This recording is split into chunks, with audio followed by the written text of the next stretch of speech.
Hello friends, welcome to Kavin Thanu vlogs. தை மாதம் பிறந்து 8வது தினம் முருகப்பெருமானுக்கு அப்படின்னு சொல்லி எங்கள் ஊர் சைடெல்லாம் நோன்பு இருந்து வழிபாடு செய்வோம். இந்த நோம்போட பேர் பார்த்தீங்கன்னா மயிலர் நோன்பு அப்படின்னு சொல்லுவோம். இந்த நோன்பு மெயினாக எதுக்காக இருக்கிறதுன்னு பார்த்தீங்கன்னா, திருமணம் ஆகாத பெண்கள் இருந்தால் திருமணம் ஆகணும் அப்படின்னு சொல்லி வேண்டுதல் வச்சு இந்த நோன்பு இருக்கலாம். மனசுக்கு பிடிச்ச மாதிரி நல்ல கணவன் அமையணும் அப்படின்னு சொல்லி இந்த நோன்பு இருக்கலாம். திருமணமானவர்கள் மாங்கல்ய பாக்கியத்திற்காகவும் மாங்கல்யம் எப்போதுமே நிலைச்சு இருக்கணும் அப்படின்னு சொல்லி இந்த நோன்பு இருப்பாங்க. இந்த நோம்பு பற்றின டீட்டெயில் எல்லாமே இந்த வீடியோவில் நான் கொடுத்துருக்கேன். வீடியோ மிஸ் பண்ணாமல் எண்டிங் வரைக்கும் பாருங்கள். மயிலர் நோம்புக்கு முன்னாடி நாள், அதாவது தை 8ஆம் தேதி மயிலர் நோம்பு. 7ஆம் தேதியே ஓரளவுக்கு வேலைகள் எல்லாம் முடிச்சு வச்சுப்போம். மெயினாக பூஜைக்கு தேவையான ஏற்பாடுகள் தான் செஞ்சு வச்சுப்போம். மயிலர் அன்னைக்கு காலையிலேயே எழுந்துருவோம். ஏன்னா அந்த சூரிய பகவான் வர்றதுக்கு முன்னாடியே எங்களுடைய நோன்பு வந்து ஸ்டார்ட் பண்ணிடுவோம். அன்னைக்கு தினம் விடியற் காலையிலேயே எழுந்துருவோம். சூரியன் உதயம் ஆகிறதுக்கு முன்னாடியே எழுந்து முகம் கை கால் எல்லாம் வாஷ் பண்ணிக்கிட்டு மஞ்சள் அரைசி முகம் கை கால் எல்லாம் முழுக்க பூசிப்போம். அதுக்கப்புறம் ஒரு உப்புக்கல் வந்து வாயில எடுத்து போட்டுக்குவோம். இது வந்து விரதம் ஸ்டார்ட் பண்ணதுக்கான அர்த்தம். அப்படி இல்லைன்னா 4:30 5 மணிக்குள்ளேயே உங்களால சாப்பிட முடியும் அப்படின்னா சாப்பிட்டுக்கலாம். நாங்க வந்து எப்போதுமே இந்த ஒரு கல் உப்புக்கல் வந்து வாயில போட்டுக்கிட்டு எங்களோட விரதத்தை ஸ்டார்ட் பண்ணிடுவோம். இந்த விரதம் பார்த்தீங்கன்னா முருகப்பெருமானுடைய வாகனமாகிய மயிலை வணங்குறது தான் மெயினான வழிபாடு. இந்த வழிபாடு பூஜை அறையில செய்ய மாட்டோம். நிலைவாசலுக்கு பக்கத்துல மயில் வரைஞ்சி அந்த இடத்துல தான் வழிபாடு செய்வோம். அவரை இலையில தான் மயில் வரைவோம். எங்களோடது வந்து டெய்ல்ஸ் அப்படிங்கறதால அவரை இலையில வரைஞ்சா தெரியல. அதனால சாக் பீஸ், கலர் சாக் பீஸ்ல தான் எப்போதுமே வரைகிறது. சாக் பீஸ்ல எல்லாம் வரைஞ்சு முடிச்சுட்டு சும்மா சாங்கியத்துக்காக சைடு பார்டர்ல அந்த அவரை இலையை வச்சு நாங்க பார்டர் மாதிரி கொடுத்து விடுவோம். ஆனா இது முழுக்க முழுக்க இந்த அவரை இலையை வச்சுதான் அந்த மயில் எல்லாம் வரையணும். ஒயிட் சர்ஃபேஸ் இருக்கு, உங்களோடது வந்து ஒயிட் வால் இருக்கு, அந்த செவர் வந்து ஒயிட்டா இருக்கு அப்படின்னா அந்த இடத்துல வந்து அந்த அவரை இலையை வச்சு வரைஞ்சோம்னா பளிச்சுன்னு தெரியும். எங்களுக்கு அந்த வசதி இல்லாத காரணத்தினால அந்த சாக் பீஸ் வச்சு வரையறதா இருக்கு. மயில் கூடவே வேல், குரங்கு, பாம்பு இது எல்லாமே அழகா வரைஞ்சு வைப்போம். 2 மயில் வரைவோம், அதுக்கு இடையில வேல் இருக்கணும், அதுக்கு கீழே பாம்பும் குரங்கும் வரைஞ்சு வைப்போம். முந்தின நாளே இந்த வேலையெல்லாம் முடிச்சு வச்சுப்போம். இந்த கோலம் போடுறதும் நைட்டே போடுற பிளான் தான் இருந்தது. ஆனால் வந்து ரொம்ப டயர்ட் ஆயிடுச்சு. அதனால காலையில் விடியற் காலையில் எழுந்து தான் கோலம் போடுற மாதிரி இருந்தது. அன்னைக்கு டே எப்போதுமே 4:30க்கு ஸ்டார்ட் ஆகிடும். மற்ற நாட்களில் இந்த அளவுக்கு நான் சீக்கிரமாக எழுவுனேன் அப்படின்னா கண்டிப்பாக கிடையாது. மயிலூர் நோம்பு அன்னைக்கு கம்பல்சரி 4 o'clock 4:30 எல்லாருமே எழுந்துடுவோம். மயிலையும் வேலையும் வழிபாடு செய்கிற இந்த நோம்புல 2 டைம் படையல் இடுற மாதிரி இருக்கும். காலையில சூரிய பகவான் கிழக்குல இருந்து எழுந்தருளி நம்மளுக்கு காட்சி கொடுக்குற அந்த டைம்ல கம்பு படையல் அப்படின்னு சொல்லிட்டு கம்பை ஒரு 2 நாளைக்கு முன்னாடியே முளை கட்டி வச்சிருவோம். முளை கட்டி வச்சிருக்க அந்த கம்பை தான் அந்த மயிலர் அன்னைக்கு காலையில சூரிய பகவான் உதிச்சு வரும்போது அந்த படையல் தான் முதல் படையலா படைப்போம். தை மாதம் அப்படின்னு சொன்னாலே வெயில் எந்த அளவுக்கு அதிகமாக இருக்குமோ அதே அளவுக்கு காலையில் டைமில் ரொம்ப பனியாக இருக்கும். பக்கத்தில் இருக்கவங்க கூட தெரியாத அளவுக்கு பனி இருக்கும். தை மாதம் அப்படின்னு சொன்னாலே தரையெல்லாம் குளிரும் அப்படின்னு சொல்லுவாங்க. தை மாதத்தில் அந்த அளவுக்கு குளிர் வந்து நடுக்கமாக இருக்கும். அன்னைக்கு தினம் ரொம்ப அதிகமான பனி தான். எல்லாரும் வந்து எங்கள் ஊர் சைடில் நிறைய பேர் இந்த நோன்பு இருக்கிறதால காலையில் எழுந்து கோலம் போட ஸ்டார்ட் பண்ணிட்டாங்க. நான் கோலம் வெளியே போட்டு முடிச்சுட்டு வரத்துக்குள்ளவே உள்ள சமையல் வேலையும் ஸ்டார்ட் பண்ணிட்டாங்க. மதிய படையலுக்கு இப்பவே வறுக்கலாம் ஸ்டார்ட் பண்ணிட்டாங்க. சூரிய பகவான் உதிச்ச உடனே கம்பு படையல் போட்டுடுவோம். அதுக்கப்புறமா சூரிய பகவான் மேற்கு நோக்கி போகும்போது வடை பாயசத்தோட படையல் இடுறது வழக்கம். இந்த விரதம் வந்து எங்களுக்கு நினைவு தெரிஞ்சதுல இருந்தே நாங்க இருந்துட்டு வரோம். இந்த படையல்ல வந்து பூசணிக்காய், பரங்கிக்காய் அப்படின்னு சொல்லப்படுற அந்த காய்கறிகள் வந்து மெயினா வச்சிருப்பாங்க.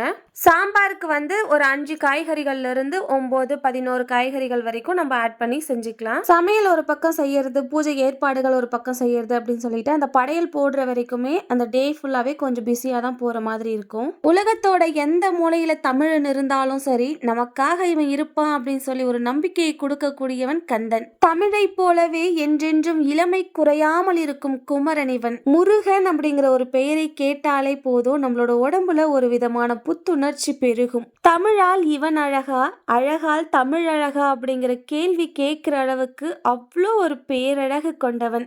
எந்த ஒரு கடவுள்கிட்டையும் இல்லாத தனிநிலை ஆயுதம் கொண்டவன் வேலாயுதன். இவன் வேறல்ல, நம் தமிழ் வேறல்ல, தமிழினத்தின் பெயரை கொண்டவன் நம் முருகன். பொதுவா தமிழ் கடவுள் அப்படின்னாலே கந்தபிரான். முருகனை தான் தமிழ் கடவுளா நம்ம போற்றி வழிபாடு செஞ்சுட்டு இருக்கோம். அவரோட பெயர்ல இருந்து அவருடைய ஆயுதமான வேல் வரைக்குமே தமிழோட ஒன்றுபட்ட வேறுபட்டு தான் இருக்கு. அவரோட வேல் எடுத்துக்கிட்டா கூட ஆயுத எழுத்தான அக் அந்த எழுத்தை நம்ம கோடிட்டு பார்த்தோம் அப்படின்னா அவருடைய ஆயுதமான வேல் கிடைக்கும். நம்மளுடைய தமிழ் எழுத்தான ஆயுத எழுத்தே அவருடைய ஆயுதமா இருக்கு. முருகு கூட்டல் முருகன். முருகு என்றால் அழகு. முருகும் 3 எழுத்து, தமிழும் 3 எழுத்து. தமிழகத்துல வேற எந்த கடவுளுக்குமே இல்லாத சிறப்பு முருகப்பெருமானுக்கு இருக்கு. அது என்ன சிறப்பு அப்படின்னு பாத்தீங்கன்னா, எந்த கடவுளையும் தமிழ் கடவுள் அப்படின்னு சொல்ல மாட்டோம். முருகப்பெருமானை தமிழ் கடவுள் அப்படின்னு போற்றி வழிபாடு செய்யறோம். இதுல முருகப்பெருமானுடைய ஆயுதமான வேலுக்கு அப்படின்னு சொல்லி தனி சிறப்பான வழிபாடுகள் நிறைய இருக்கு. முருகப்பெருமானுடைய வேலை மட்டுமே பிரதிஷ்டை செஞ்சு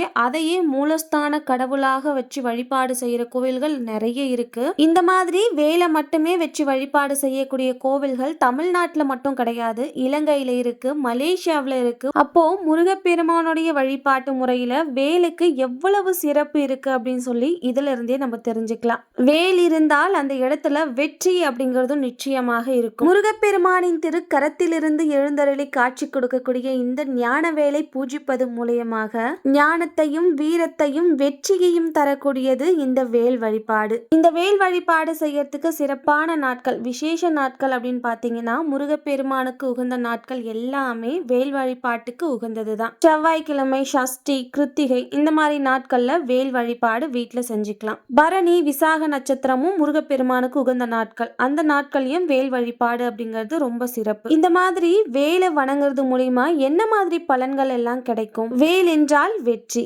வேலையும் வேலவனையும் வணங்கிட்டு ஒரு விஷயத்த நம்ம ஸ்டார்ட் பண்றோம் அப்படின்னா அதற்கான வெற்றி அப்படிங்கிறது நிச்சயமா கிடைக்கும். இறை வழிபாடு செய்யும் போது அரை நிமிடமாவது இறைவனை நினைத்து மனதார வழிபாடு செய்யணும். காலையில கம்பு படையல் போட்டு வெற்றிலையில ஒரு 3 முறை தீர்த்தத்தை ஊத்தி சூரிய பகவான சாட்சியை வச்சு இந்த வழிபாடு செய்வோம். முருகப்பெருமான் இருக்கிற இடத்துல, அது சிலையா இருந்தாலும் சரி, உருவ படமா இருந்தாலும் சரி, அந்த இடத்துல கம்பு எல்லாத்தையும் தூவி விடுவோம். அந்த மாதிரி தூவி விட்டோம் அப்படின்னா மயில் முருகப்பெருமான் கிட்ட உட்காந்து அந்த கம்பை எல்லாத்தையும் கொத்தி கொத்தி சாப்பிடும் அப்படின்னு சொல்லுவாங்க. இது ஒரு சும்மா ஒரு ஐதீகம் மாதிரி தான். காலையில கம்பு படையல் போடும்போது அபிஷேகம் பண்ணாம தான் செஞ்சிருந்தேன். ஆஃப்டர்நூன் போல படையல் இடும்போது அபிஷேகம் பண்ணிக்கலான்னு விட்டுட்டேன். மோஸ்ட்லி இந்த வீடியோ பாக்குறவங்க எல்லாருக்கும் புதுசா தான் தெரியும். இந்த மயிலர் நோன்பு அப்படிங்கிறது நிறைய பேர் எடுத்து செய்யறது இல்ல.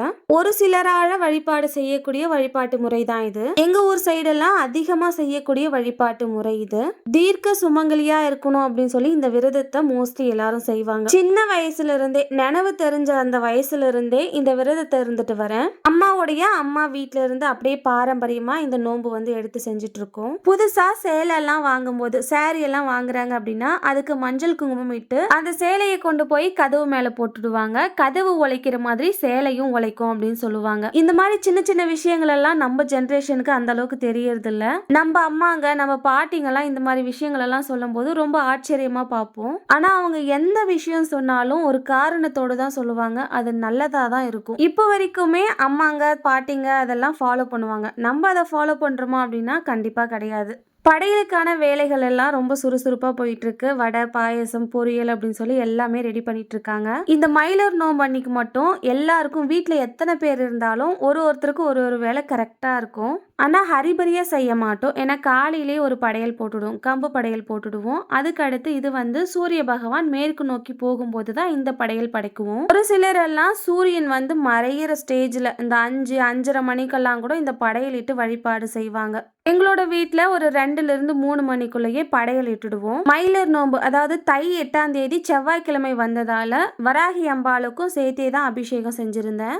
கூடவே முருகப்பெருமானுடைய அண்ணனான விநாயகர் பெருமானுக்கும் அபிஷேகம் பண்ணியிருந்தேன். இன்னைக்கு ஒரு 6 பொருட்களை வச்சு அபிஷேக வழிபாடு செஞ்சிருந்தேன். பால், சந்தனம், மஞ்சள், குங்குமம், மாதுளை பழம், பன்னீர் அப்படின்னு சொல்லி ஒரு 6 பொருட்களை வச்சு இன்னைக்கு அபிஷேக வழிபாடு முடிச்சிருந்தேன். வீட்டுல எத்தனை பேர் ஃபாஸ்டிங் இருக்காங்களோ அத்தனை பேருக்கு தட்டுல தான் தழுக போடுவோம். சாமிக்கு இலையில தழுகு போட்டு வச்சிருவோம். ஃபாஸ்டிங் இருக்கிறவங்களுடைய தழுகுல மயில் இறகுல கொஞ்சமா ஒரு சின்னதா ஒரு இனுக்கு மாதிரி கட் பண்ணி ஃபாஸ்டிங் இருக்கிறவங்களுடைய தழுகுல போட்டு வைப்பாங்க. அந்த தழுகுல இருக்கிற அந்த மயில் இறகோட எடுத்து அந்த ஒரு வாய் சாப்பாட்டை சாப்பிட்டு தான் எங்களுடைய ஃபாஸ்டிங்கை நாங்கள் முடிப்போம். கற்பூர தீபாராதனை எல்லாம் காட்டி முடிச்சதுக்கு அப்புறமா அகைன் இன்னொரு வாட்டி வெற்றிலையில தீர்த்தம் ஊற்றி சூரிய பகவானை சாட்சியாக வச்சு இந்த வழிபாட்டை நாங்கள் செஞ்சு முடிப்போம். இந்த நோன்பு இருக்கிறவங்க ஒரு வாட்டி இந்த நோன்பு விட்டுட்டாங்க அப்படின்னா அகைன் வந்து இந்த நோன்பை எடுத்து செய்யக்கூடாதுன்னு சொல்லுவாங்க. பூஜையெல்லாம் முடிச்சுட்டு கற்பூரம் சாந்தம் அடைஞ்சிருச்சு. அதுக்கப்புறமா காக்காக்கு கொண்டு போய் தழுகு வச்சுட்டு அவங்க சாப்பிட்டதுக்கு அப்புறமா ஃபாஸ்டிங் இருக்க நாங்களும் வந்து சாப்பிட ஸ்டார்ட் பண்ணிட்டோம். சூரிய பகவானை பார்த்த மாதிரி வெளியே தான் தழுகெல்லாம் இட்டு வழிபாடு செய்வோம். அதனால நிவேதனத்துக்காக பூஜை அறையில பாயசம் மட்டும் வச்சு வழிபாடு செஞ்சு முடிச்சோம். இந்த வீடியோ பார்க்குற நிறைய பேருக்கு இந்த வழிபாட்டு முறை ரொம்ப புதுசாகவும் ரொம்ப டிஃப்ரெண்டாகவும் தான் இருக்கும். என்னோட வீட்டில் நான் வழிபாடு செய்யக்கூடிய எல்லா பூஜை வழிபாட்டு முறையும் நான் உங்க கூட ஷேர் பண்ணியிருக்கேன். அதனால தான் இந்த வழிபாட்டு முறையும் உங்க கூட ஷேர் பண்ணணும் அப்படின்னு சொல்லி வீடியோவா மேக் பண்ணி போட்டிருக்கேன். இந்த வழிபாடு எப்படி செய்யணும், எந்த மாதிரி ஃபாஸ்டிங் இருக்கணும் அப்படின்னு சொல்லி ஓரளவுக்கு டீட்டெயில்டாக சொல்லியிருக்கேன். இந்த ஃபாஸ்டிங் இந்த வழிபாட்டு முறை உங்க வீட்டில் வழக்கம் அப்படின்னா கீழே கமெண்ட்ல சொல்லுங்க. ஈவினிங் போல பால்கனியில் அம்மா செடிகள் எல்லாம் கிளீன் பண்ணிட்டு இருந்தாங்க. ரணகல்லி அப்படின்னு ஒரு செடி வச்சிருக்காங்க. அதோட இலையை நம்ம சும்மா கட் பண்ணி மணல் தூக்கி போட்டாலும் அதுல இருந்து அந்த செடி வந்து முளைச்சி வருது. அந்த செடியை வந்து நான் ஃபர்ஸ்ட் டைம் பார்த்தேன். எனக்கு ரொம்ப டிஃப்ரெண்டா இருந்தது. அந்த செடி பத்தி அம்மா ஒரு சில விஷயங்கள் சொன்னாங்க. அதை வந்து இந்த வீடியோவில் எண்டிங்ல நான் கொடுத்துருக்கேன். கடைசி கிளிப்ல நான் கொடுத்துருக்கேன், வேணும்னா செக் பண்ணி பாருங்க. ஷார்ட்ஸ்லயும் நாளைக்கு போல நான் கொடுக்குறேன். இந்த வீடியோ இதோட முடியுது. வீடியோ பிடிச்சிருந்தா லைக் ஷேர் பண்ணிட்டு நம்ம சேனலை சப்ஸ்கிரைப் பண்ணி வச்சுக்கோங்க. கவின் தனு விளாக்ஸ்க்கு சப்போர்ட் பண்ணுங்க. நெக்ஸ்ட் ஒரு இன்ட்ரெஸ்டிங்கான விளாக்ல பார்க்கலாம். பாய் ஃப்ரம் துளசி.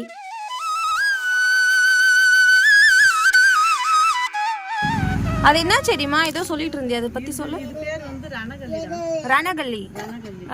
இது கிட்னிக்கெல்லாம் ஸ்டோன் இருக்கு இல்லையா, அது வந்து வராம தடுக்கிறதுக்கு தினமும் ஒரு இலை சாப்பிடலாம். நல்லா இருக்கும் புளிப்பா. டெய்லி ஒரு இலை சாப்பிட்டா எல்லாத்துக்குமே நல்லது, கிட்னிக்கு ரொம்ப நல்லது. இது ஒரு இலை புட்டு போட்டேன்னா இந்த இலையில எல்லாம் செடி வரும். ஒன்று புட்டு போட்டிருக்கிறோம். ஒன்று போட்டேன்னா இதுல ஒரு 20-30 செடி வரும். ஒன்று புட்டு போட்டிருக்கிறோம் பாரு. நான் சும்மா இலைய போட்டாலே அப்படி வருமா? ஒரு இலை போட்டீங்கன்னா அது பாரு. இதுல ஒரு அப்படியே ஒரு இலையில இது ஒரு செடி வரும். இந்த கூட இது பாரு 1 2 3. இது சும்மா இலையில இருந்தே வருதா? எப்படி வேர் வருது இதுக்கு? அதுலயே வந்துரும். புட்டு இதுலயே போட்டேனவே இந்த மாதிரி செடி வரும், வேர் வரும். இந்த சும்மா காஞ்ச இலையிலேயே வருதா ரணகல்லி? ஒரு இலை போட்டேன்னா 1000 குட்டி வரும். அதுல ஒரு இலை புட்டு அதுல போட்டேன்னா அப்படியே குட்டி குட்டியா இருக்கே. நல்லது, உடம்புக்கு ரொம்ப நல்லது, மூளைக்கு. இது திருநெட்டு பச்சை பாரு. சும்மா பாருங்க, இலையிலே வந்து இந்த வேரெல்லாம் வந்து நிறைய செடிகள் வந்து அந்த இலை மூலியமாவே வருது. நான் இதுதான் ஃபர்ஸ்ட் டைம் பார்க்குறேன். இது பூ பூக்கும், அப்போ காண்றேன்.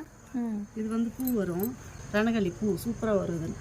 2 செடி வச்சு வாங்கி வந்து அப்போ இதுலேயே போட்டு